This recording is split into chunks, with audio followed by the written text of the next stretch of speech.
Olá, pessoal! Mais uma vez, muito bem-vindos para mais uma aula da nossa disciplina Morfologia e Sistemática de Fanerógamas. Na aula passada, nós vimos algumas características relacionadas à formação das flores e agora nós vamos nos aprofundar na parte que constitui as estruturas específicas dessas flores, tá? Então, as flores elas são constituídas por estruturas denominadas de verticilos e vocês vão ver que eles possuem as mais diferenciadas formas, funções, apresentações, estratégias, enfim. Quando eu coloquei lá no AVA de que as flores elas representam o órgão mais diferenciado de todos os seres vivos que existem na face da Terra, eu não estava brincando, tá? Então, quando a gente pensa, por exemplo, vamos pensar aí para você, né? Diga qual é o órgão que você acha que é mais importante, né, no corpo. Pensa aí. Coração, cérebro, pulmão, intestino, qualquer um desses que você imaginar, ele vai assumir a mesma forma, sempre, a mesma estrutura, sempre, a mesma função, sempre. A sua funcionalidade pode ser diferenciada de um indivíduo para outro, dependendo das condições físicas, se é uma pessoa sedentária, se é uma pessoa mais esportiva, enfim. Mas não tem lá tanta variedade. Mas vocês vão ver que as flores, elas vão ser extremamente diferenciadas a partir das minúcias, né? Então, são detalhes que a gente vai observar que entram na constituição dessas flores e cada um desses detalhes, eles podem fazer a diferença para que essas espécies sejam bem-sucedidas, para que essas espécies elas tenham um processo de colonização, adaptação e mutualismos totalmente diferenciado. Ela pode ser, a partir dessas características, pode apresentar uma maior resistência a herbívoros, ela pode, enfim, apresentar as mais variadas especializações. Então, da mesma forma que a gente viu que em órgãos, digamos assim, simples, né? Como raízes, caule, folhas, a diversidade morfológica, a variação das estruturas era imensa, era gigantesca. Aqui nas flores vocês não têm ideia da quantidade absurda que existe de variações. Aqui a gente só vai ver uma pincelada. De fato, gente, é uma pincelada sobre os pontos mais representativos, mais comuns, digamos assim. A gente vai ver os casos de generalização, tá? E realmente conhecer mais aprofundadamente as minúcias das flores. Isso daí só quando vocês partirem para especialização e pós-graduação, né? Mas enfim, eu acho que com essa disciplina, de fato, vocês não vão mais ter o mesmo olhar sobre essas plantas, o mesmo olhar sobre esses seres vivos. Vocês vão ver as possibilidades imensas, né, que estão relacionadas ao sucesso reprodutivo dessas espécies. Enfim, então, a partir de hoje, a gente vai começar a estudar as partes de uma flor para você nunca mais pagar mico. Então, só para vocês não pensarem que isso é uma montagem, de fato é uma flor de uma espécie de orquídea, tá? E a partir dela é que eu quero começar a inserir vocês nesse mundo da diversidade morfológica das flores. Vamos lá, respira fundo, que lá vem informação. Bom, esse é um esquema bem geral, né, bem didático também, de uma flor. Então, o que é uma flor? Nas aulas iniciais, eu disse para vocês que as flores elas representam um órgão reprodutivo, né, das plantas.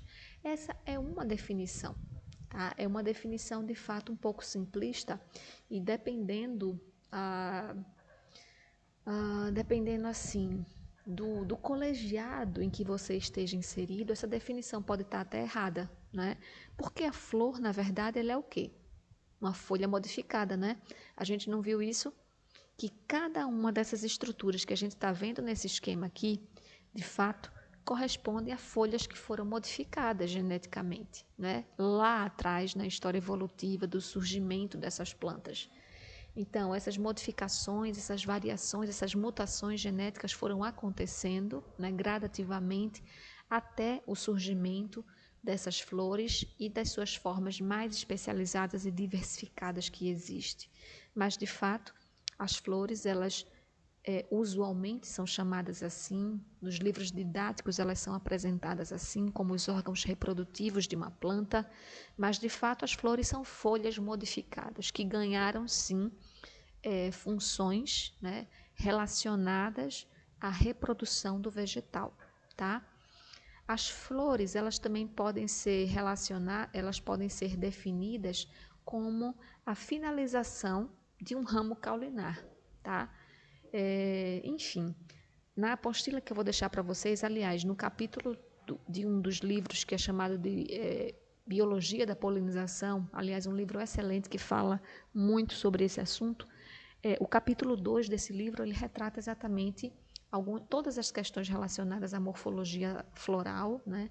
Tem umas partes que são mais avançadas, que a gente não vai ver no contexto dessa disciplina, mas ele traz, enfim, um pouco essa definição do que são flores, né? Nas mais variadas visões, né? Digamos, que a gente poderia observar no ambiente ou no cenário científico, certo? E nas várias perspectivas, né, da ciência, tá? Então, vale a pena, eu recomendo muito a leitura do capítulo 2 desse livro, que está lá anexado no AVA, né, da nossa disciplina. Bom, vamos voltar aqui para o esquema. Essa é uma flor e aqui a gente vai observar essas estruturas, tá? Bem didaticamente aqui dispostas. Então, uma flor, ela tem uma estrutura, um eixo, né? Esse eixo é chamado de pedúnculo. Na verdade, ele é um eixo, uma expansão, né? Um alongamento, digamos assim, do eixo caulinar. Então, nesse eixo caulinar, a gente tem o encerramento, ou seja, a finalização desse eixo caulinar com uma flor. Por que mais uma vez, a gente vai retratar a flor como sendo um conjunto de folhas modificadas? Porque o meu pedúnculo é a porção final do meu ramo caulinar. E o que é que tem inserido no ramo caulinar? Folhas, né? Então, essa é mais uma das características que, quando a gente observa, a gente vê que faz sentido dizer que, na verdade, as flores, elas não são lá órgãos reprodutivos, digamos assim. A gente vai ver depois quem são, de fato, os órgãos reprodutivos. Mas as flores são as finalizações dos ramos caulinares, tá? Levando em consideração que o pedúnculo é a projeção terminal de um ramo caulinar. Então, eu tenho aqui o pedúnculo e eu tenho uma estrutura basal que vai suportar cada uma dessas folhas modificadas, cada um desses verticilos florais. Essa estrutura basal, essa região aqui da flor, então ela é chamada de receptáculo. É nesse receptáculo que vão estar inseridos os verticilos florais que a gente vai ver. Sépala, que é o verticilo mais exteriorizado, então de fora para dentro, tá? A sépala está inserida aqui no receptáculo.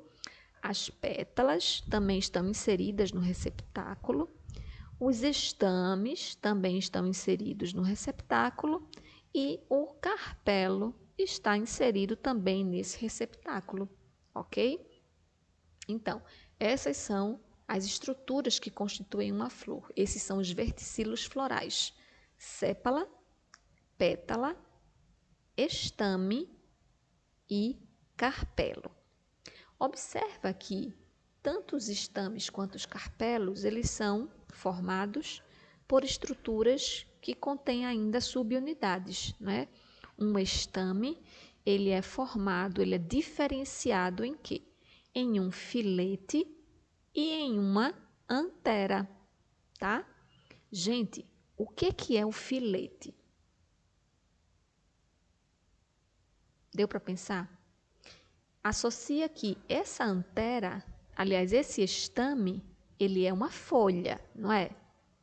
Se esse estame aqui é uma folha, e aqui eu tenho a região que produz os esporos, que produz os microesporos, essa minha folha, ela tem, toda folha tem o quê? Não tem um pezinho? Olha aqui, tá vendo? Então, o pecíolo da folha é o filete do meu estame. Não é lindo isso? Que lindo! E a minha folha estaminada, ela perdeu o limbo totalmente. Ela teve o seu limbo modificado aqui, formando essa estrutura que é denominada de antera. Ela não tem mais um parênquima fotossintetizante, como a gente vê nas folhas fotossintetizantes, mas ela tem apenas aqui um tecido parenquimático, sim, aclorofilado, e que a única função desse tecido vai ser o quê? Proteger as células-mãe produtoras dos micrósporos. Então, aqui eu tenho células que se dividem mitoticamente e meioticamente também, né, posteriormente, para formar os grãos de pólen, para formar os micrósporos. Não é lindo isso? Então, os estames são folhas carpelares modificadas, tá? Aliás, carpelares não, são folhas modificadas, são folhas estaminadas modificadas, certo? Agora vamos para o carpelo. O carpelo ele é dito como sendo a porção, né, o verticilo feminino da flor, né?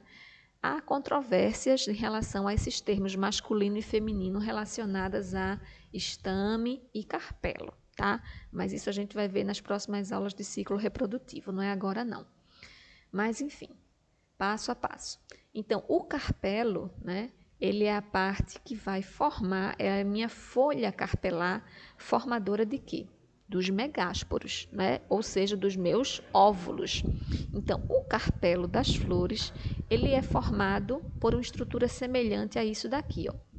Essa garrafinha, digamos assim. Então, na porção apical da minha garrafinha, na boquinha da garrafa, eu tenho o quê? Eu tenho a região do estigma. É essa região estigmática que vai receber os grãos de pólen, né? Posteriormente, a gente vai ter uma região que lembra um canal, que lembra um pescoço, né? Essa região de canal, essa região de pescoço é denominada de estilete, tá? E na base desse carpelo eu tenho uma região aqui mais robusta, né? Mais alargada, onde eu vou encontrar os meus óvulos, né? Os meus não, da planta, os das flores. Então, os óvulos dessa flor vão estar inseridos nessa estrutura basal que é denominada de ovário, tá? Então, esse carpelo é constituído de estigma, estilete e ovário. E dentro do ovário eu vou ter os óvulos, que são os megásporos funcionais dessa flor. Beleza? Então, mais uma vez recapitulando. Quais são os 4 verticilos florais? Pétalas, sépalas, estames e carpelos. Ótimo, vocês estão fera demais, show de bola.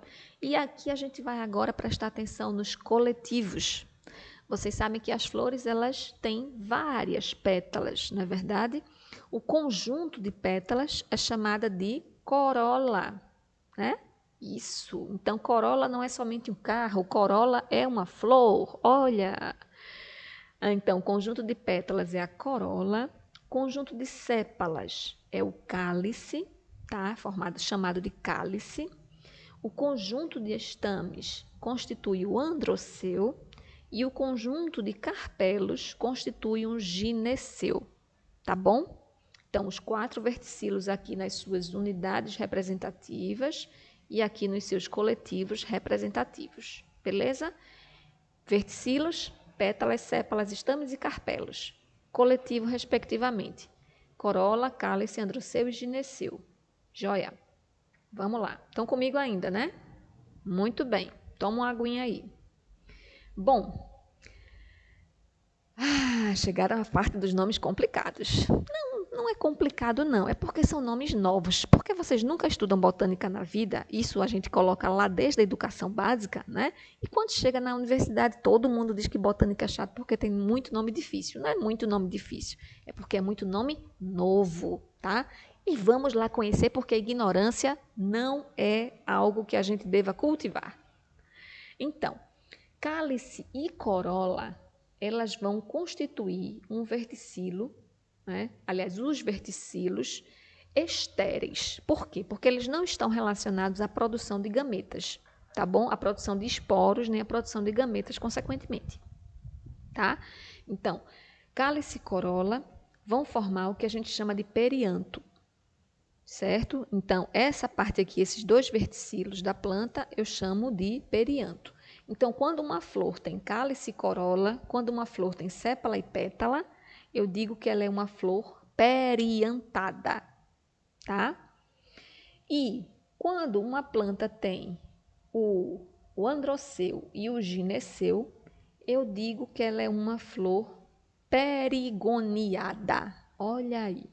Então, o conjunto de cálice e corola é chamado de perianto. O conjunto de androceu e gineceu é chamado de perigônio. Gônio vem de gônadas. Gônadas, o quê? Na periferia, próximos, tá? Então, quando uma planta tem androceu e gineceu, ela tem perigônio. Então, nesse esquema aqui, olhando para esse esquema, eu poderia dizer que esse esquema aqui representa uma flor periantada, sim ou não? Sim, porque ela apresenta aqui sépalas e pétalas, né? Eu posso dizer que essa mesma flor é uma flor que apresenta perigônio?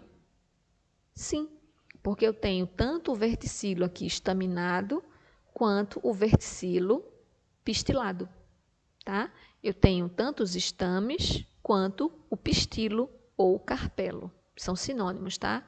Falar pistilo e falar carpelo são sinônimos, beleza? Então, essa minha flor. Lindo, né? Ai, acho lindo, apaixonante os lírios. Veja só. Olhando para esse lírio aí, para essa imagem, você consegue distinguir o que é cálice e corola? Você consegue distinguir o que é sépala e pétala? Não, não dá para distinguir, porque eles têm o mesmo tamanho, eles têm a mesma coloração, têm a mesma constituição, enfim, eles são idênticos, tá? Mas, de fato, são sépalas e pétalas, né? Como é que eu sei isso? É a anatomia floral que vai explicar, né? A origem, a disposição dos tecidos, a inserção dessas partes, desses verticilos no receptáculo. Então, essas outras características anatômicas, né, e micromorfológicas, elas vão me de fato garantir que essas plantas, elas apresentam sim sépala e pétala, mas morfologicamente, visivelmente, eu não consigo distinguir o que é um do outro.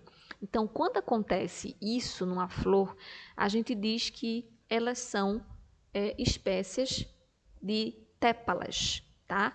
Então, o meu perianto, na verdade, ele é constituído por tépalas, tá bom? Bom, então, em relação à similaridade desse perianto, ou seja, a similaridade de cálice e corola, da apresentação de cálice e corola, eu tenho essa definição aqui, essa classificação. Quando eu tenho uma diferenciação entre cálice e corola, eu tenho uma flor periantada, eu tenho uma flor heteroclamídia. Hétero, diferente, tá? Clamus vem das estruturas, né? Das estruturas periantadas, tá? Então, uma flor periantada é uma flor heteroclamídia. Uma flor que apresenta tépalas, onde eu não consigo fazer distinção do perianto, eu digo que ela é uma flor homoclamídia, ou seja, os seus verticilos mais externos, os seus verticilos que não são os verticilos reprodutivos, eles são idênticos, eles são semelhantes, tá bom? Beleza assim? Show de bola? Ainda vou voltar um pouquinho nessa estrutura aqui, nessa imagem. Vê só. Vamos falar um pouquinho das funções desses verticilos mais externos? Então, as sépalas, vocês podem ver aqui na imagem, e geralmente obedece a essa sequência, tá? Elas constituem o verticilo mais externo da flor. Qual seria a função dessas sépalas? Quando uma flor está aberta, a gente mal consegue visualizar essas sépalas. Elas são geralmente pequenas, elas são reduzidas, parecem escaminhas, né? Bem pequenininhas. Então, essas sépalas, na flor, na maioria das vezes, elas não vão assumir uma função assim tão importante. Mas a função primordial das sépalas está relacionada à fase de botão floral. Então, quando a flor ainda não desabrochou, quando ela está em fase de botão floral, essas sépalas têm uma função de proteção dessa estrutura, tá? Então, elas são, em relação à sua consistência, elas são mais escamosas, digamos assim, elas são mais... têm um tecido cheio de tricomas, elas constituem de fato um tecido mais semelhante a folhas, então ela tem uma função de proteção mais efetiva do que quando comparada às pétalas. As pétalas elas já têm uma constituição mais membranácea, é praticamente um hambúrguer simples, tá? Ela tem epiderme, uma camadinha de parênquima e ela tem logo então a epiderme inferior. Então a pétala ela é muito macia, ela é membranácea, né? E esse toque aveludado que a pétala tem, de fato, está relacionado à constituição histológica, anatômica, né? Dos tecidos que constituem essa estrutura. Então, quando a gente olha para as sépalas, a gente vê uma estrutura bem mais semelhante a folhas. Então, ela é uma estrutura mais robusta, que tem mais tecidos, mais camadas de tecidos, e por isso que ela exerce uma função de proteção desse botão floral de uma forma muito mais intensa do que as pétalas. As pétalas elas ficam todas amarrotadinhas, todas dobradinhas dentro do botão floral, né? E dessa forma a gente vai observar que à medida que a flor ela vai amadurecendo, tá? Esse botão ele vai inchando, chega a um ponto em que essas sépalas não conseguem mais conter o desenvolvimento desses verticilos internos que estão, né, se tornando maiores, tá? E a flor, então, ela abre, né? Lembra das células buliformes que Virginia falou lá em anatomia, que é responsável pelo desdobramento, pelo desenrolar da folha? A mesma característica a gente vai observar aqui, o que também corrobora que as flores, elas são folhas modificadas, porque as mesmas células, as mesmas estruturas anatômicas a gente vai observar aqui também nessas flores. Então, o desabrochar de uma flor, na verdade, é o quê? O aumento de volume das células buliformes, que vocês já viram lá na parte de anatomia, tá bom? Então, a função das sépalas está relacionada mais a essa proteção, enquanto que a função da pétala seria o quê? Vou deixar 2 segundos para vocês pensarem.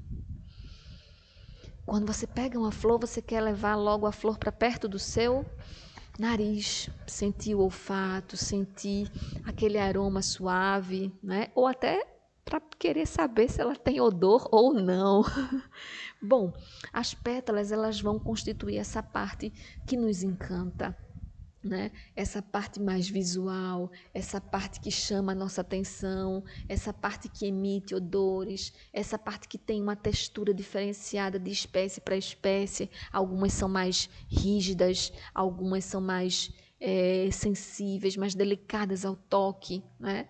Então, toda essa questão de visualização, de atratividade, na verdade, está relacionada às pétalas. As pétalas vão apresentar plastos e dentro desses plastos a gente vai ter uma disposição infinita de pigmentos e é isso que vai dar a coloração dessas pétalas. Nesses plastos a gente também pode ter a deposição de odores, de semioquímicos, ou seja, substâncias químicas que vão estar relacionadas à atração ou à repulsa de animais.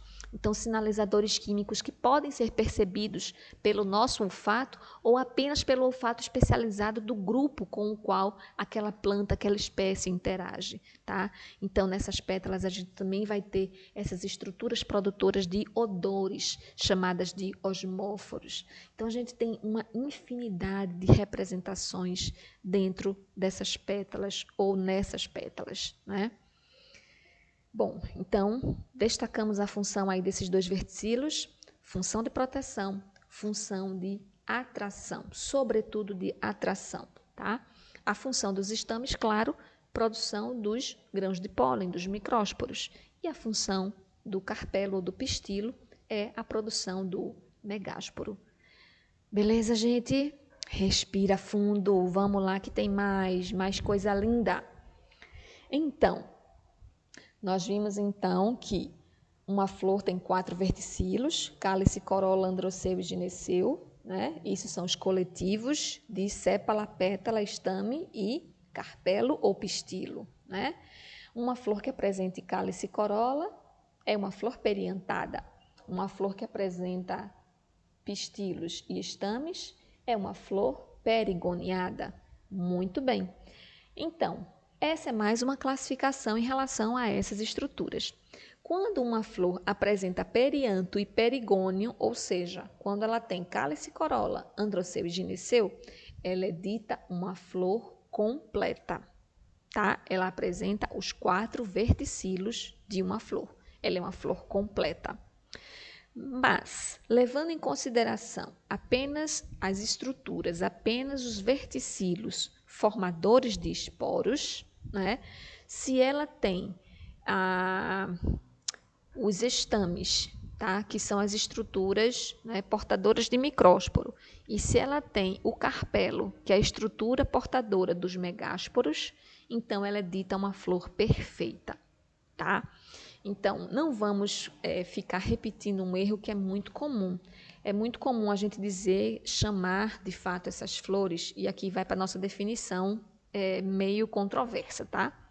É muito comum a gente escutar, né, de que as flores, a maioria das espécies possuem flores hermafroditas. Eu acho que vocês já ouviram essa expressão. Mas é necessário que a gente comece a tomar ciência das expressões corretas que devem ser utilizadas.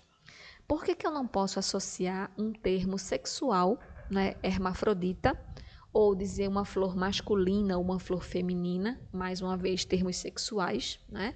Por que eu não devo associar termos sexuais a esses verticilos? Isso está relacionado à questão que a gente viu do primeiro slide da aula anterior, né, quando a gente começou a falar de flor. Lembra das gerações? Geração gametofítica e geração esporofítica? Pois é, os sexos, né, essa expressão da sexualidade, ela está relacionada à geração gametofítica.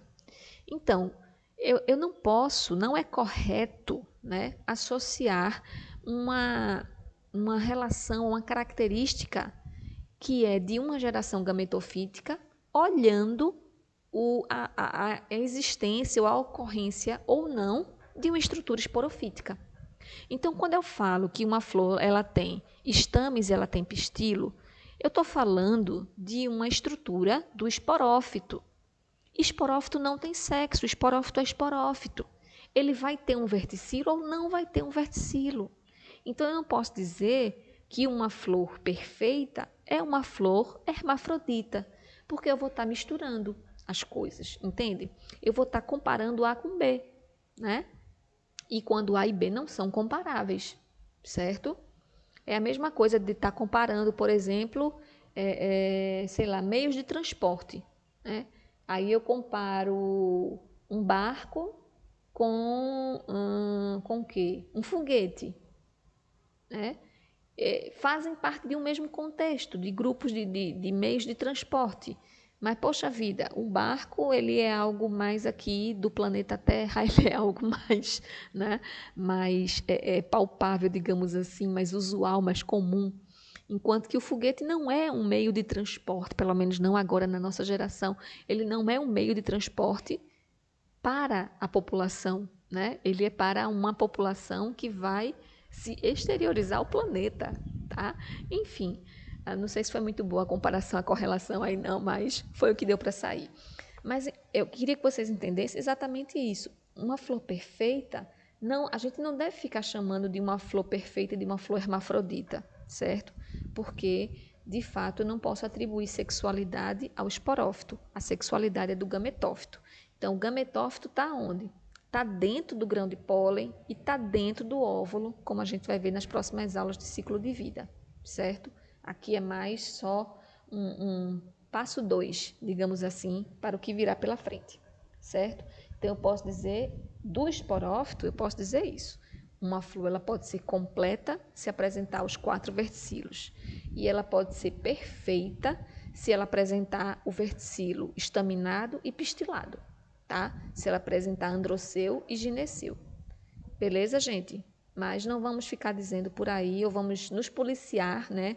Para não ficar popularizando o chavão de flores hermafroditas, flores masculinas e femininas, certo? Isso é uma prática que a gente precisa se policiar e treinar para ser cada vez menos usual e a gente ir usando os termos corretos na academia. Beleza? Vamos lá. Então, essa plantinha aqui, ó, ela é uma flor homoclamídia, né? Vamos fazer uma revisão agora desses termos, né? Eu devia ter colocado uma animação, né? Para não dar a dica para vocês, esqueci disso. Mas vamos lá. Ela é uma flor homoclamídia. O que é homoclamídia? Lembra aí. É quando ela tem tépalas, né? É quando o perianto dela, ele é homo, ele tem uma similaridade, né? Na sua morfologia. Eu não consigo distinguir, né? A sua morfologia. Então, essa planta aqui, ela tem tépalas, por isso que ela é classificada como homoclamídia. Ela é completa, sim, porque o perianto tem sépalas e pétalas, mesmo não dando para visualmente diferenciá-lo, né? Então, ela é uma flor completa, sim, e ela é uma flor perfeita. Por que perfeita? Porque ela tem tanto os verticilos estaminados quanto o verticilo pistilado, certo? Então, ela é uma flor homoclamídia, completa e perfeita. Então, é dessa forma que eu quero que vocês façam um treino aí com exemplos de flores ou com as flores que vocês tiverem na casa de vocês, tá? Olha outros exemplos aqui lindos, belíssimos, maravilhosos. Nossa, essa é a flor do cacto, a flor, né, de uma cactácea. E aqui dá bem para a gente observar, né, a distinção desses verticilos. Aqui na nossa direita a gente tem a flor do maracujá, família Passiflora, Passiflorácea. Família Passiflorácea, gênero Passiflora. Então, o que é que a gente tem aqui? Ó? Mais externo, quem é o verticilo mais externo? Sépalas, muito bem. Mais internamente, pétalas. E aqui a gente vê a distinção. Ó. Lembra que eu falei que na maioria dos casos as sépalas, elas são inconspícuas, elas são pequenininhas, elas são verdes, elas são, né, bem insignificantes?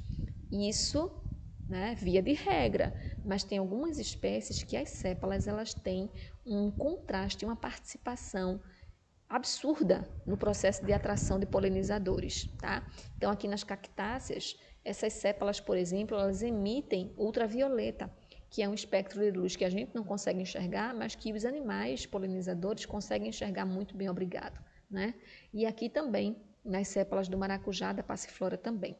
Veja as pétalas como são múltiplas, né? E aqui no maracujá, vê como as pétalas elas assumem uma forma diferenciada, tá? São chamadas de fímbrias, né? E olha para aqui, olha como se dá a constituição dos estames, como se dá a constituição do carpelo. Olha para aqui para a cactácea. Dá para contar quantos estames essa flor tem? Não dá, né? É loucura, né? Até que dá, se eu não tiver o que fazer. Mas como eu tenho que fazer, eu não vou contar, não. Eu só posso dizer que ela tem muitos estames.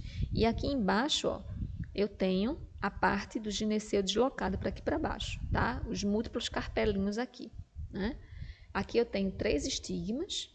Então, eu posso dizer que se eu tenho 3 estigmas, essa plantinha aqui ela tem 3 carpelos também. Isso! Ela é uma plantinha tricarpelar.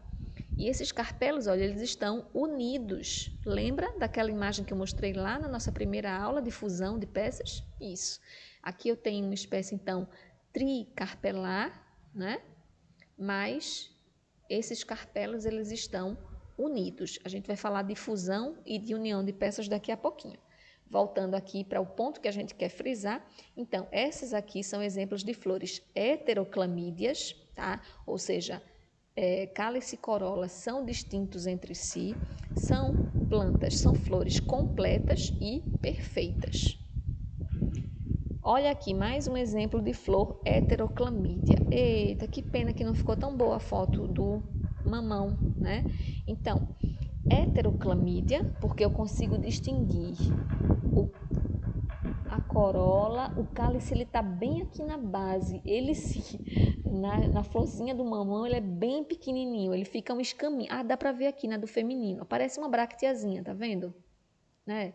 Uma lígula. Pois é, aqui são as sépalas. Então, eu tenho sépala, tenho pétala, ou seja, eu tenho uma flor heteroclamídia, tá? Mas ela está sendo colocada aqui como incompleta e imperfeita. Por quê? Porque ela não apresenta os 4 verticílios. Nessa daqui, nesse quadro da esquerda, eu tenho sépala, né? Tenho cálice, tenho corola, tenho aqui as pétalas. E essa flor aqui, né, popularmente ela seria chamada de a flor do mamão macho, né? É a flor masculina do mamão. Não, é a flor estaminada do mamão. Por quê? Porque ela só apresenta estame. E aqui na nossa direita, nós temos a flor, que seria popularmente chamada como a flor feminina do mamão, mamão fêmeo, é daqui que tem o fruto do mamão, né? Mas, agora, cientificamente falando, vocês tomaram a pílula azul, né? E aqui, então, a gente tem a flor pistilada do mamão. Então, eu tenho aqui cálice, corola, ela é periantada? Ela é heteroclamídia, porque o seu perianto é distinto, né? O cálice e corola são distintos entre si, mas ela é incompleta porque falta um dos verticílios reprodutivos e por isso ela também é chamada de imperfeita, tá? Então, as flores que apresentam um tipo de estrutura, um tipo de verticílio reprodutivo são flores imperfeitas, tá? Flores unissexuais, digamos assim, seriam flores imperfeitas. O mesmo caso a gente vai observar no melão do mato, essa plantinha aqui lindinha, né? Trepadeira, ruderal, safadinha, né? Ela é conhecida como melão do mato, melão de São Caetano.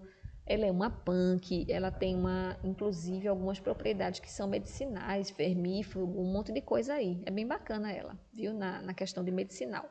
Mas ela também é um exemplo de flores, né? Que são o quê? E eu não coloquei nesse. Vamos lá, eu vou deixar para vocês. Ela tem cálice e corola distintos ou iguais? Distintos, né? Muito bem. Aqui eu tenho o cálice, ó, bem tricomático, bem piloso. E aqui eu tenho a corola. Então, dá para distinguir, né? Tem os dois e dá para distinguir. Então, eu tenho uma flor heteroclamídia. Uhul, muito bem. E agora, em relação aos verticílios reprodutivos, vamos lá? Ó, parece que está um buraco vazio, né?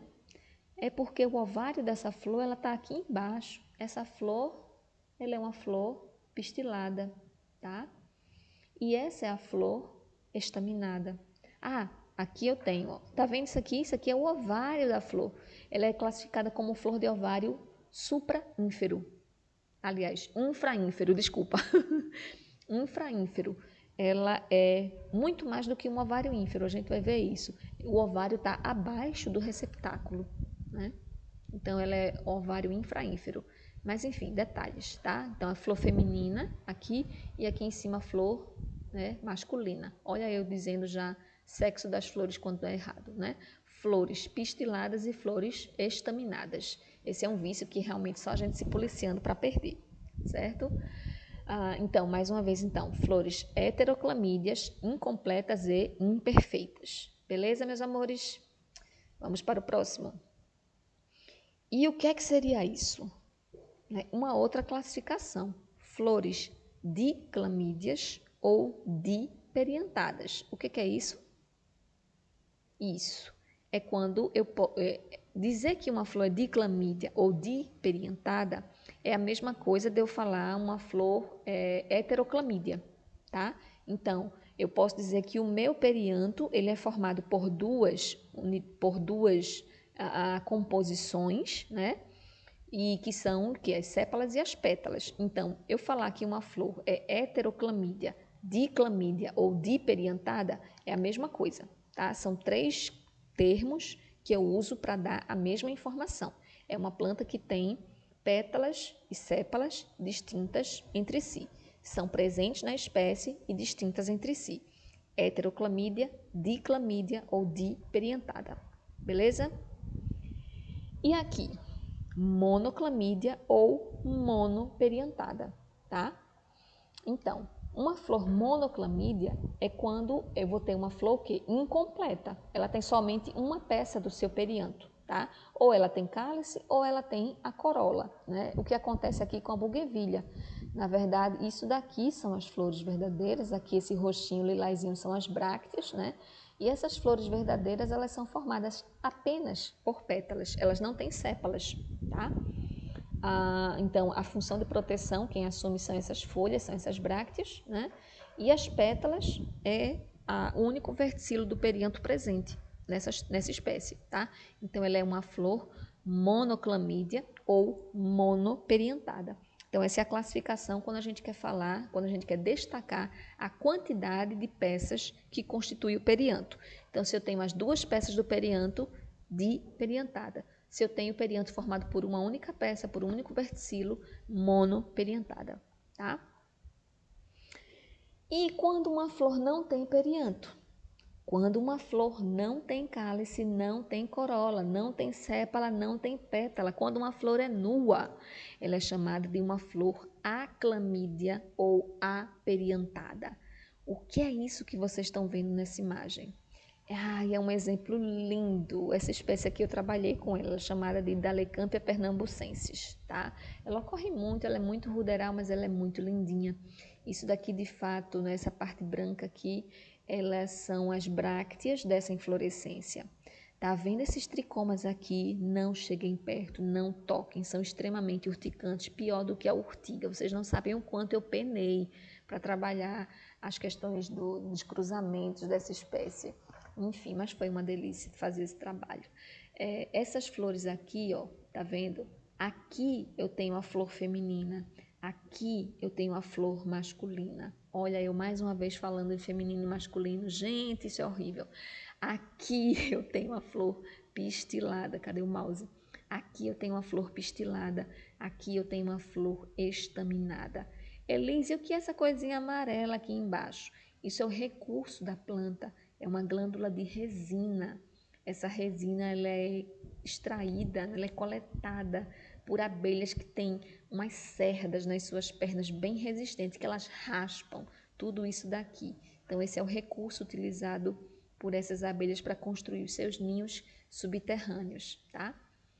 Enfim, então, essas flores aqui, elas são nuas, elas não têm perianto, não têm cálice, não têm corola. A flor, ela é somente, única e exclusivamente o verticilo reprodutivo. Então, elas são incompletas e são imperfeitas. Por que incompleta? Porque ela não tem cálice, ela não tem corola e, no caso da flor, ela tem apenas um dos verticilos reprodutivos. Então, aqui ela é imperfeita, por quê? Porque ela é formada apenas pelo meu verticilo pistilado e aqui pelo meu verticilo estaminado, tá bom? Então ela é uma planta aclamídia ou aperiantada, por quê? Porque o perianto dela não tem nenhum dos seus constituintes. Beleza, meus amores? Respira fundo, concentração, relaxa, segura que tem mais. Quanto à fusão, lembra que eu falei um pouco mais à frente sobre a questão da fusão das peças? Pois é. Em relação à fusão, essa é uma característica bem importante da gente destacar. Por quê? A fusão das peças ou não, né? Aqui estão livres e aqui estão fusionadas, né? Essa é uma condição caracterizada como um caráter derivado, ou seja, as espécies. Eu vou usar um termo só para vocês entenderem, mas não é um termo correto, tá? As espécies mais evoluídas, né, têm a fusão, apresentam fusão dos verticilos, enquanto que as espécies mais primitivas não apresentam a fusão dos seus verticilos. Mas o correto é espécies basais e espécies derivadas. A partir de agora a gente vai tratar assim, tá bom? Ok. Então, quando eu tenho flores, né, como esse daqui do exemplo, ó, flores cujos verticilos estão livres entre si, quando não existe fusão de cálice, fusão de corola, isso daqui é uma característica basal. Quando eu tenho flores fusionadas, eu vou avançando numa condição de evolução, tá? Então, são espécies mais derivadas. Bom, nesse esquema aqui, ó, em relação às pétalas e às sépalas, aos estames e aos carpelos, você vê que eu consigo individualizar cada um deles, não é verdade? Então, aqui é uma ausência total de fusão, é tudo livre. E aqui, eu consigo ter fusão em algumas coisas. Eu consigo observar a fusão aonde? Nas pétalas e nos pistilos, né? Então, o gineceu, ele está fusionado e a corola também está fusionada, né? Então, as espécies que apresentam fusão dos verticilos, elas vão ganhar um prefixo de gamo. Gamo significa união, junção. Lembra de gametas, né? Os gametas não têm que se fundir, não têm que se unir. Então, gamo vem exatamente disso, tá? Então, quando eu tenho uma característica de fusão de peças, eu tenho uma condição gamo. Quando eu tenho uma condição de peças livres, essas espécies são chamadas, vão receber um prefixo de diale, tá? Diale separados, tá? De dois, vem de dicotomia, separação, bifurcação, né? Então, essa espécie aqui, ó, em relação à corola, vamos observar aqui, ó, ela é considerada, ela é classificada como dialipétala. As suas pétalas são livres. E essa daqui seria um exemplo de uma flor gamopétala, onde suas pétalas elas são fusionadas, tá? O mesmo a gente vai poder observar para a sépala. Se eu falasse aqui que eu tenho as sépalas livres, eu vou usar o mesmo prefixo, dialisépala. E aqui, diale, sépala também. As sépalas aqui estão livres, tá? Uma da outra, né? Ela é gamopétala, mas ela é diale, sépala.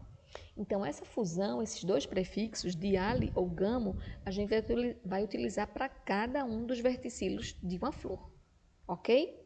Vamos voltar aqui para esse exemplo, ó. Essa planta aqui, ela é dialisépala e dialipétala, tá? Então, quando vocês ouvirem dialipétala e dialisépala, flores com cálice e corola, né, com sépalas e pétalas livres entre si, tá? E aqui nesse esquema, eu tenho uma flor que ela é gamosépala e gamopétala também. Beleza? E agora, olha aí, aula prática, aula prática, aula prática. O que é que vocês acham aqui? Como é que estão essas pétalas? Livres ou separadas? Livres. Então, ela é uma flor dialipétala. Muito bem. E essa outra flor aqui, ó. Fusão, né não? Forma esse tubo. Um tubo. Então, flores tubulosas são flores derivadas, tá? Olha aqui. Então, essa é uma característica de uma espécie gamopétala. Muito bem. A fusão, ela também pode ser observada a nível de estames. Isso mesmo. Então, a gente também vai classificar os estames em relação à fusão das suas peças, tá? Quando eu tenho todos os estames, né, numa única estrutura, ó, uma única estrutura vai ter todos os estames fusionados, né? Então, eu digo que eles são o quê? Monoadelfos. Eles estão unidos numa única estrutura. Isso aqui é o exemplo clássico da nossa papoula, tá? Então, olhando aqui a papoula, isso daqui, né, é o exemplo de uma estrutura, uma classificação dos estames monoadelfos. E aqui, ó, é característico das bignoniáceas, dos ipezinhos, né? Então, o ipê, quando você pegar uma flor de ipê, dá uma olhada como está a disposição dos estames. Você vai ver que eles formam dois grupos, né?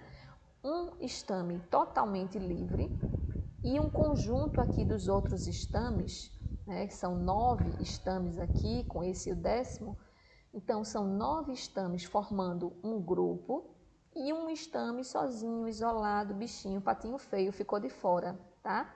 Então, eu tenho a formação de dois grupos, né, de dois bloquinhos de estame, tá? De dois conjuntos de estame. O meu androceu, ele é formado por duas porções, né? Então, eles são considerados estames diadélfos, tá? A adelfia forma dois conjuntos, um com 9 estames e um com um único estame. E aqui nesse esquema, ó, triadelfos, muito fácil, né? Então, os estames, eles estão subdivididos em 3 conjuntos, tá? E aqui a gente tem uma outra particularidade de estames que são chamadas de sinanteria. Ó, pela palavra, gente, é muito fácil a gente saber o que é que significa. Sinanteria. Sim significa o quê? Sim significa união, né? Quando a gente está lá, vai no casamento, os noivos dizem o quê? Sim, até que a morte os separe. Pois é, até que a morte os separe. Então, sim significa união, tá? Então, sinanteria é a união de quem? Isso mesmo, das anteras. Então, aqui nesse exemplo da sinanteria, a gente tem os estames livres, não pelos filetes, como eu tenho nesse exemplo 1, 2 e 3, mas os estames estão unidos pelas suas anteras, tá? Ó, os filetes estão até aqui embaixo, livres entre si, mas a fusão se dá pelas anteras, tá? Eu ainda tenho uma outra condição que é o estame fusionado, não entre si, mas o estame fusionado na própria pétala. Isso a gente chama de estames epipétalos, quando o estame está coladinho na pétala. Você não consegue retirar o estame da pétala, tá? São estames epipétalos. Beleza, meus amores? Vamos lá. Então, aqui eu tenho estames livres, tá vendo? Cada um individualizado. Olha que bonito, que coisa mais linda, a quantidade de grão de pólen, absurda, né? Absurdo. E aqui, ó, uma outra condição de classificação desses estames, tá? E também é uma característica que vocês vão utilizar bastante na próxima parte de sistemática de fanerógamas. Gente, eu sei que é muito nome, eu sei que são muitos termos, mas tudo isso que eu estou falando, como eu falei no início, é o básico para a morfologia de fanerógamas e todas essas características vocês vão precisar para fazer, dar continuidade na parte de sistemática, tá? Para fazer a identificação das espécies, para chegar à identificação das famílias vegetais e para construir as chaves de identificação, tá bom? Então, não se preocupa, é assim mesmo, mas revisando a gente dá conta, certo? Bom, agora a gente vai falar um pouco da relação estame-pétala, ou seja, a quantidade de estame em relação à quantidade de pétalas que eu tenho na planta, na minha espécie, tá? Então, ó, eu tenho aqui 1, 2, 3, 4 pétalas, né? Possivelmente eu tenho uma quinta aqui atrás. Então, eu tenho aqui uma espécie que tem 5 pétalas. As espécies que têm os verticilos em número de 5 são chamadas de penta. Então, aqui, se eu tenho uma espécie com 5 pétalas, né, eu digo que essa flor ela é pentâmera, certo? Aqui, mais uma vez, ó, o número de verticilo é 5, né? Então, também é uma flor pentâmera. Aqui eu já não consigo contar, aqui também não consigo contar, mas é assim. O número de verticilos, né, a quantidade de unidades, digamos assim, em cada verticilo, me dá a classificação das plantas em 2 grandes grupos, aliás, em 3 grandes grupos, né? Geralmente esses verticilos estão em número de 3, de 4 ou de 5. Então, eu posso ter flores trímeras, tetrâmeras ou pentâmeras, tá? E esse 3, 4 e 5 pode ser tanto para esse número específico, quanto pode ser para os seus múltiplos. Ou seja, uma flor que tem 3 sépalas, 3 pétalas, 3 estames, 3 pistilos. Uma flor que tem 6 estames, 6 pistilos, 6 pétalas, 6 sépalas. Ou ainda variação. Eu posso ter 6 sépalas, 6 pétalas, 3 estames e 3 pistilos, tá? Mas isso é um caráter muito engraçado, porque é um caráter fixo, é um caráter definido, que é um caráter característico dos grupos específicos dentro das fanerógamas. Então, quando eu falo de uma flor trímera, de uma espécie trímera, que os seus verticilos são em número de 3 ou múltiplos, eu caracterizo essa flor com certeza como sendo do grupo das monocotiledôneas. Tá? Então, as monocotiledôneas apresentam flores trímeras ou de seus múltiplos, certo? Já a condição tetrâmera e pentâmera são exclusivamente das eudicotiledôneas, ok? Então, uma flor que vai apresentar 4 pétalas, 4 sépalas, 4 estames, 4 pistilos, é uma flor tetrâmera. 5 pétalas, 5 sépalas, 5 estames, teve os 5 no meio, certo? É pentâmera, ok? Então, essa é a classificação em relação ao número. E comparando o número de estames com o número de pétalas, a gente tem algumas condições aqui bem diferenciadas. Dá para contar aqui rapidamente quantos estames eu tenho? Não, né? É muito mais. Eu posso dizer que a quantidade de estames é muito superior à quantidade de pétalas. Então, essa flor aqui, essa espécie, eu posso classificar ela como poliestemone. Ela tem muito mais estame, poli, muito mais. Lembra de polissacarídeo? Pois é, ela tem muito mais estame do que o número de pétalas. As pétalas são essas coisinhas aqui enroladinhas, tá? Então, ela é uma flor poliestemone, muito mais estame do que o número de pétala. E essa aqui embaixo? Eu tenho 1, 2, 3, 4, 5 pétalas. E quantos estames eu tenho? 1, 2, 3, 4, 5, 6, 7, 8, 9, 10. Eu tenho 10 estames. 5 pétalas, 10 estames. O número de estames é o dobro do número de pétalas. 2 vezes mais.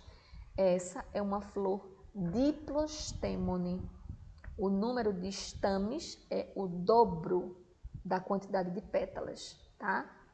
Então, não vale ser 11, não vale ser 9, tem que ser exatamente 10, tá bom? Então, poliestemone, diploestemone. E aqui? 1, 2, 3, 4, 5, 6. Dá para ver aqui que eu tenho 6 estames. Será que eu consigo contar o número de tépalas? Lembra que é um lírio? 1, 2, 3, 4, 5.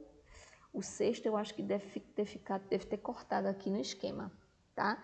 O número de estames é igual ao número de tépalas. E aí eu classifico como essa planta? Isostemone.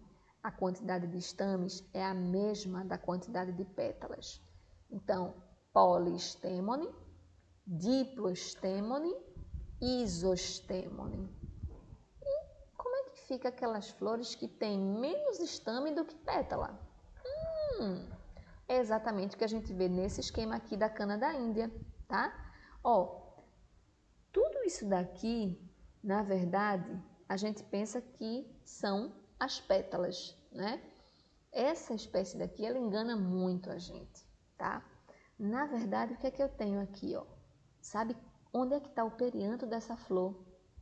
Vou mostrar para vocês agora. Fiquem de boca aberta. Isso daqui é o quê?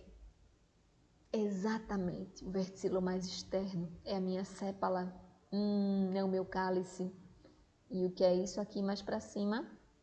Essa parte mais clarinha? Exatamente, é a pétala. Aquilo que a gente pensava que era uma sépala, ou aquilo que a gente pensava que era uma bráctea, são as pétalas da flor. Olha aqui como é o perianto dessa danadinha. Mas é liso que é essa coisa aqui, tão colorida, tão vistosa, tão cheio de guias, tão cheio de modificações. É a beleza das flores, gente.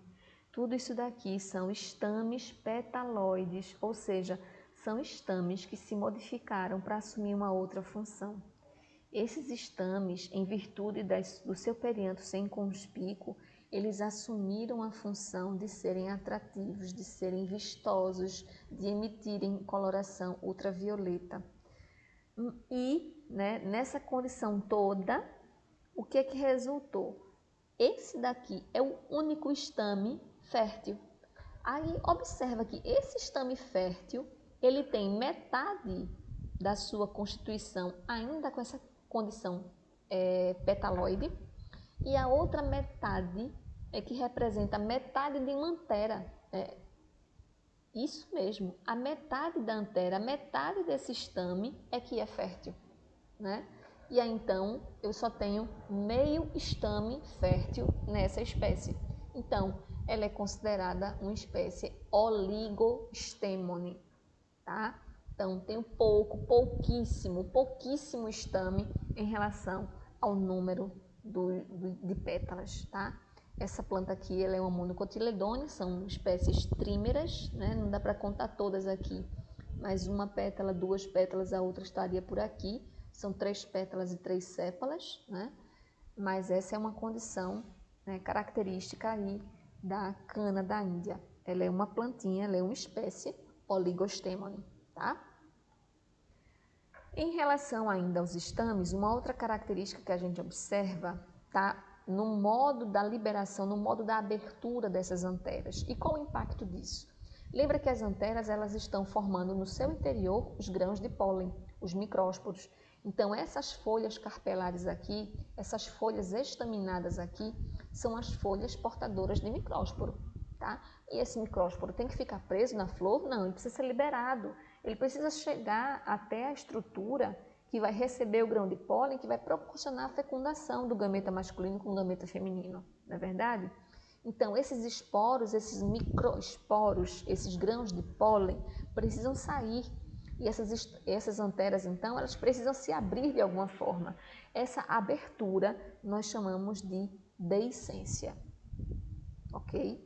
Então, as anteras, elas se abrem, elas têm uma forma de deiscência, elas têm uma forma de abertura, tá? Através de essas aberturas, elas podem ser através de fendas longitudinais, ó, é um rasgão que eu tenho que vai de uma ponta a outra da minha antera, e aí eu tenho a liberação de todos os grãos de pólen, tá? Então essa deiscência é do tipo rimosa, é uma fenda longitudinal na minha antera. Um outro tipo de deiscência, a deiscência poricida, onde no ápice da antera eu tenho aqui a abertura de pequenos poros. Então, eu não tenho uma exposição tão acentuada desses grãos de pólen como eu tenho nessa espécie, né? Eu tenho aqui um contexto bem diferenciado e esse é um grau de especialização extrema dentro das angiospermas. Então, esse grupo de plantas, ele só consegue ser reproduzido, esse pólen, ele só está disponível para um grupo específico de abelhas que conseguem fazer a vibração dessas anteras. Essa estratégia, essa síndrome de polinização, nós chamamos de buzz pollination, tá? Ou polinização por vibração. Essas abelhas, né, essa síndrome recebe esse nome porque essas abelhas fazem exatamente isso. Elas fazem bzz, bzz, bzz. E essa vibração, não são todas as espécies de abelhas que conseguem fazer isso, é um grupo muito seleto, tá? E essas abelhas que conseguem vibrar essa musculatura de voo, elas promovem uma ondulatória diferenciada aqui na parede dessas anteras, e aí esses grãos de pólen, eles podem ser expelidos por esses poros, através dos poros das anteras, tá? E aí então essa abelha ela consegue efetivamente fazer o transporte de grão de pólen de uma planta para outra, porque ela sai vibrando aqui, coletando pólen dali e vai para uma outra flor de um outro indivíduo, coletando também através do mesmo mecanismo, né? E dessa forma ela vai fazendo a deposição de pólen entre as flores das populações, né? Então, essa característica aqui é uma característica, digamos assim, bem generalista, né? Aqui eu não tenho nenhum tipo de filtro em relação a quem vai retirar o grão de pólen. Pode ser um polinizador específico, pode ser um polinizador que não seja tão efetivo assim na minha estratégia de reprodução. Então, a deiscência rimosa, ela é considerada uma deiscência, ela é a deiscência mais regular que a gente tem de tipo de antera, né? Mas ela é uma condição basal. Quando comparada com a deiscência poricida, quando comparada com uma deiscência valvar, que existem então as limitações, tá? A limitação, a restrição de pólen para grupos específicos de agentes dispersores desse grão de pólen, né? Então aqui no terceiro tipo de deiscência nós temos a deiscência valvar, como exemplo clássico aqui são as flores do abacate, né? Aqui é um estame que você pode ver a antera do abacate E aí você tem essas valvas, são como se fossem janelinhas, né, que elas vão se levantar, elas vão se abrir como se fossem orelhinhas, né? E aí você tem a abertura e a criação, né, a exposição desse grão de pólen a partir dessas estruturas e a liberação do pólen por aí, certo? Deiscência valvar. Então esses são os 3 tipos de deiscências básicos que a gente tem nas angiospermas: deiscência rimosa, deiscência poricida e deiscência valvar. A deiscência rimosa também é chamada de deiscência longitudinal. Beleza, gente? Vamos lá. E em relação aos carpelos, né? Faltou agora a fusão dos carpelos. Os carpelos também são classificados em relação à fusão de suas peças. Lembra que eu falei que as flores elas podem ter um carpelo ou vários carpelos, né? Se é um carpelo, ela é chamada de unicarpelar.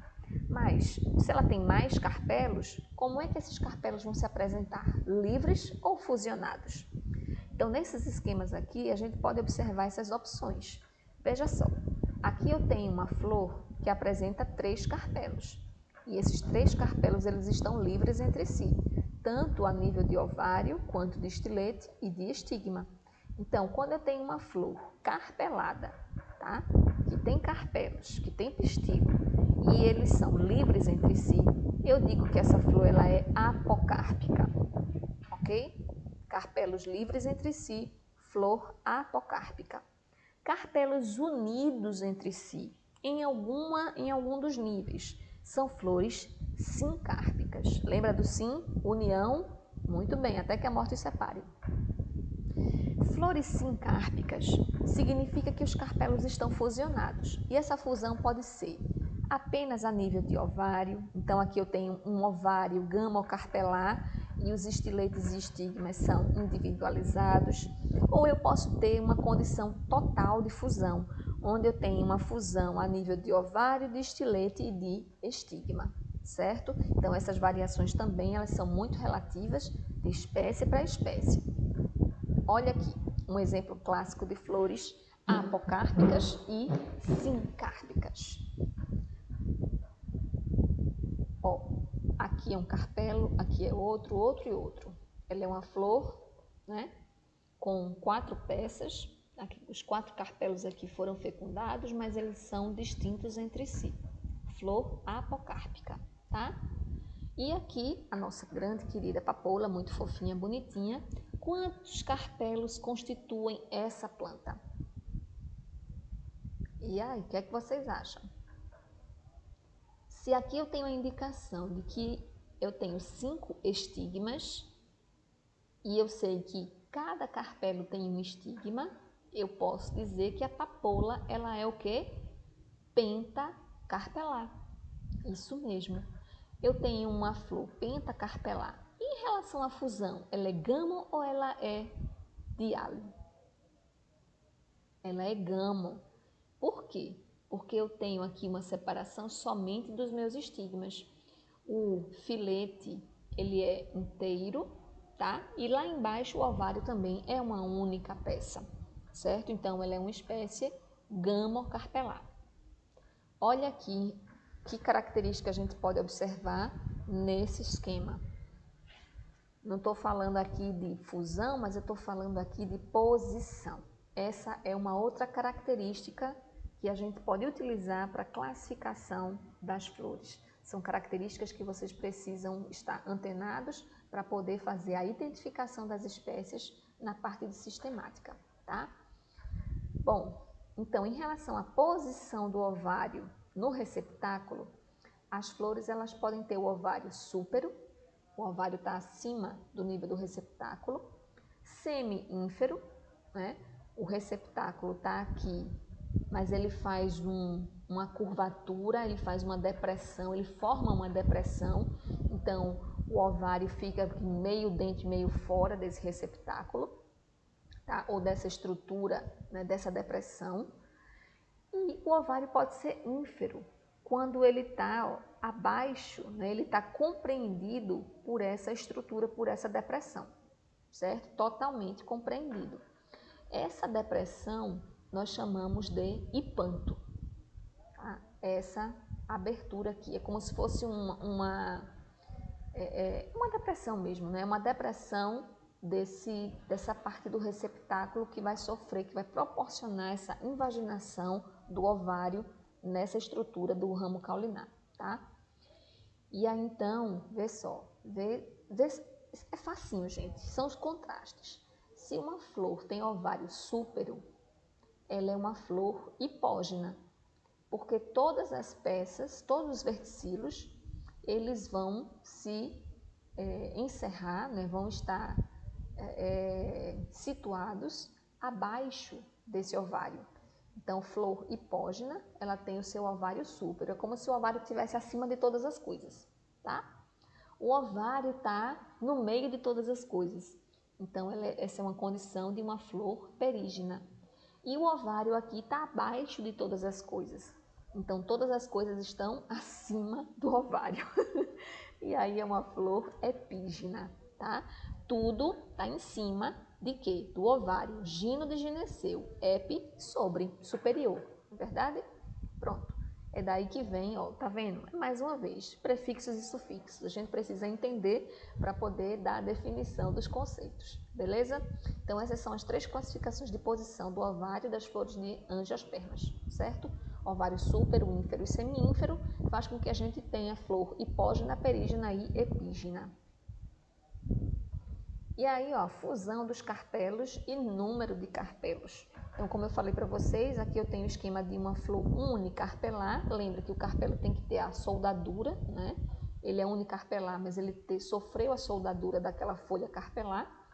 Eu posso ter um gineceu ó, tricarpelar e trilocular, porque os carpelos não estão fusionados, eles estão livres entre si.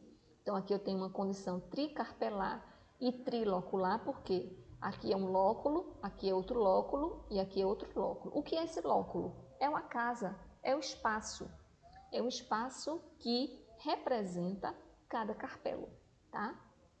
Então, aqui é o espaço representativo de uma folha carpelar, aqui é da outra folha e aqui é da outra folha carpelar. Então, eu tenho aqui um gineceu tricarpelar, trilocular e ele é o quê? Apocárpico, em relação à fusão. E aqui nessa condição, eu já tenho gineceu aqui, ó, gamocarpelar, né? Gineceu gamocarpelar, aqui eu vou apresentar a fusão desses verticílios, a fusão aqui a nível de ovário, veja só, as 2 condições distintas. E às vezes é preciso a gente ter muito cuidado, né? Quando a gente vai ter que fazer corte de ovário para de fato saber quantos carpelos originou aquele gineceu, tá? Constitui aquele gineceu. Aqui eu tenho uma condição, ó, pentacarpelar, e é até fácil de ver. Por quê? Eu tenho 5 lóculos, tá? 1, 2, 3, 4, 5 lóculos, certo? Então, cada lóculo aqui representa o quê? Representa um carpelo, né? Então, eu tenho uma flor gamocarpelar, pentacarpelar e pentalocular. Eu vejo o lóculo separadinho de cada um desses carpelos. E nesse daqui do lado, o que é que eu tenho? Exatamente a mesma coisa. Eu tenho uma flor gamocarpelar, eu tenho uma flor pentacarpelar, porém unilocular. O que aconteceu daqui para cá? O que acontece em algumas espécies de flores? Acontece que durante o processo de fusão ocorre o processo de dissociação dessas paredes que separam os lóculos. Quando eles se soldam, eles formam uma única estrutura. Eles não têm divisão no meio, eles não têm septos, tá? Então, esses espaços aqui que fazem com que eu tenha um carpelo separado, um ovário separado do outro, né?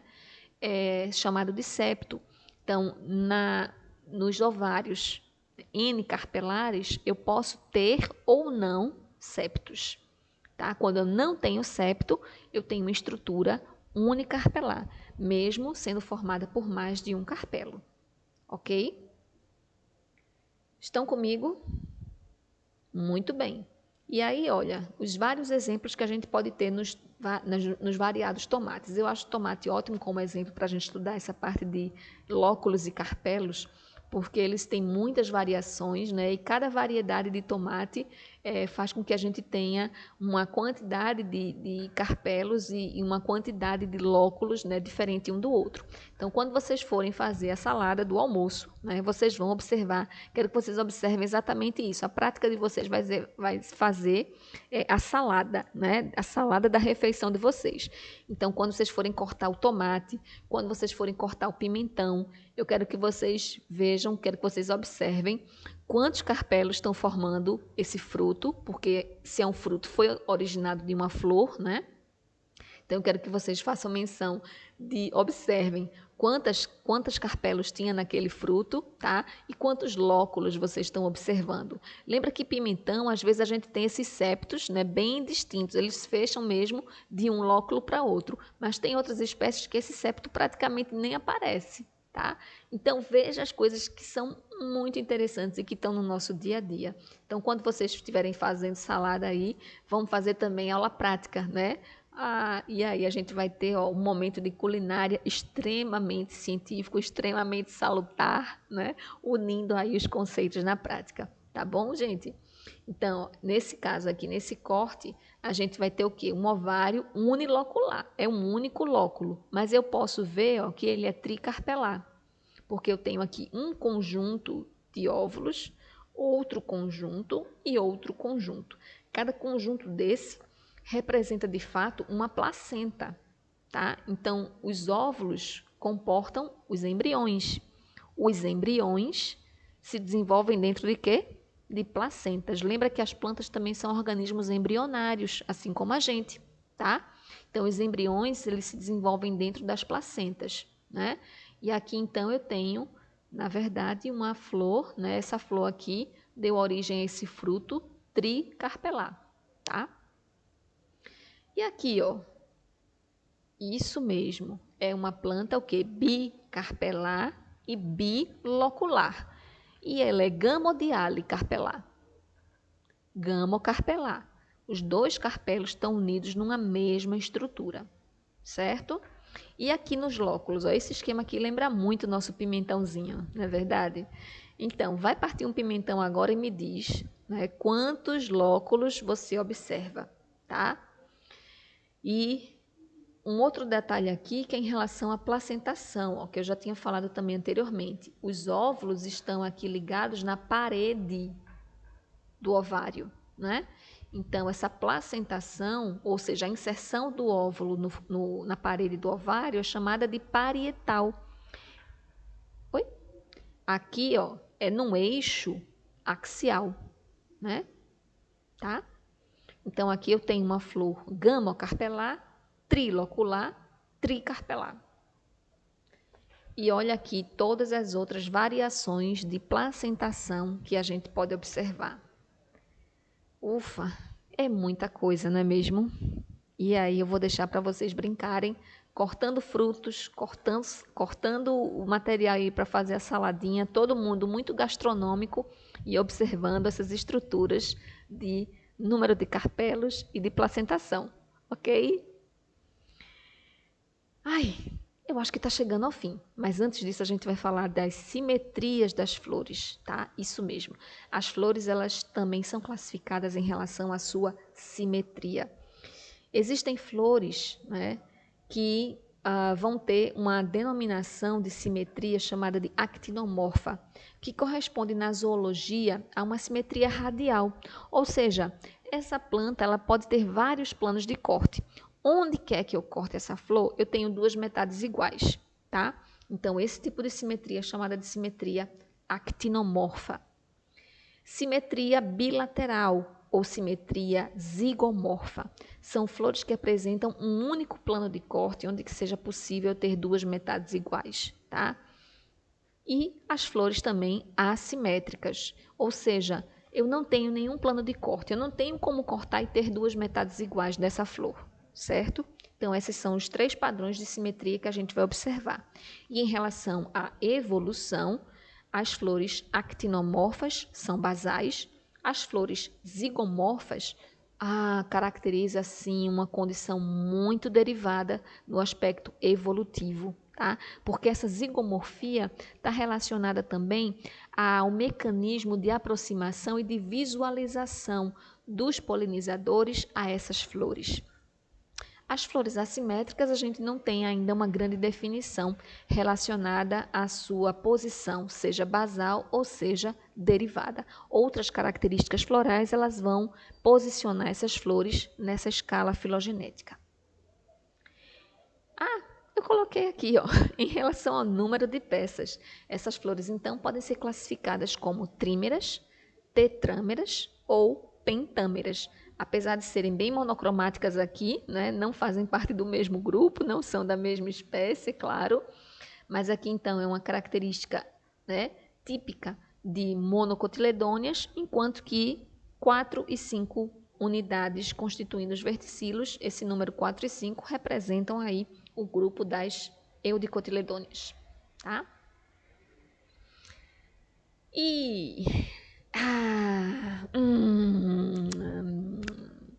bom, não se assusta, apesar de ter o nome fórmula floral, não é nada relacionado a tanta matemática assim, né?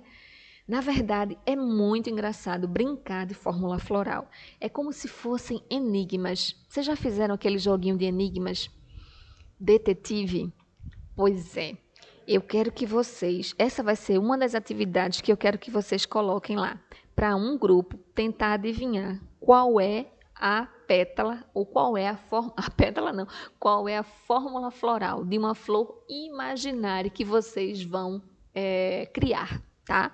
Então, vocês vão criar flores imaginárias e vocês vão criar, então, formas florais imaginárias dessas flores fictícias, tá bom? E aí, como é que a gente faz essa fórmula floral? A gente calcula, né, através desses códigos. Veja que bacana. Cálice, tá? Vai ter a representação da letra K. A corola, representação da letra C. O androceu, representação da letra A. E G, a representação do gineceu. Quando essas plantas tiverem o perianto, né, forem plantas periantadas, beleza, você tem K e você tem C. Mas quando forem plantas com tépalas, né, a gente não vai observar nem a presença do K nem do C na fórmula, mas a gente vai apresentar T na composição dessa fórmula floral. Esse parêntese aqui não é por acaso, não. Esse parêntese aqui, ó, indica soldadura, ou seja, quando há fusão. Então, quando eu tenho fusão do cálice, eu coloco a minha letra K entre parênteses. Então, observa que apenas a letra K está presente entre parênteses aqui.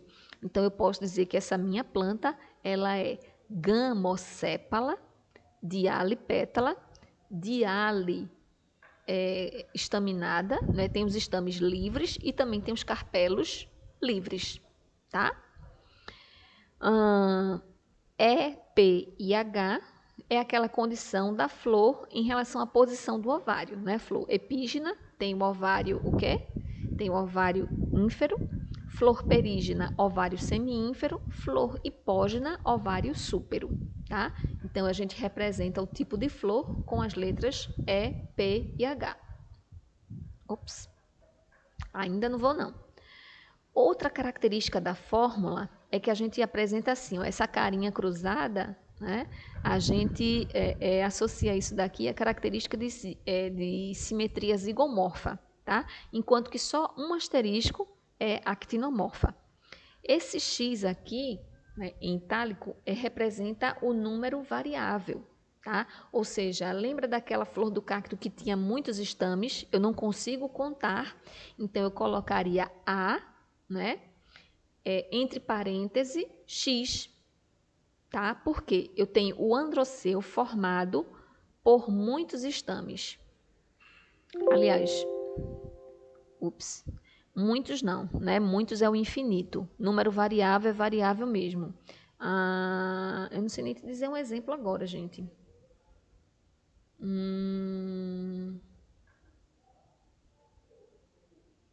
Número variável.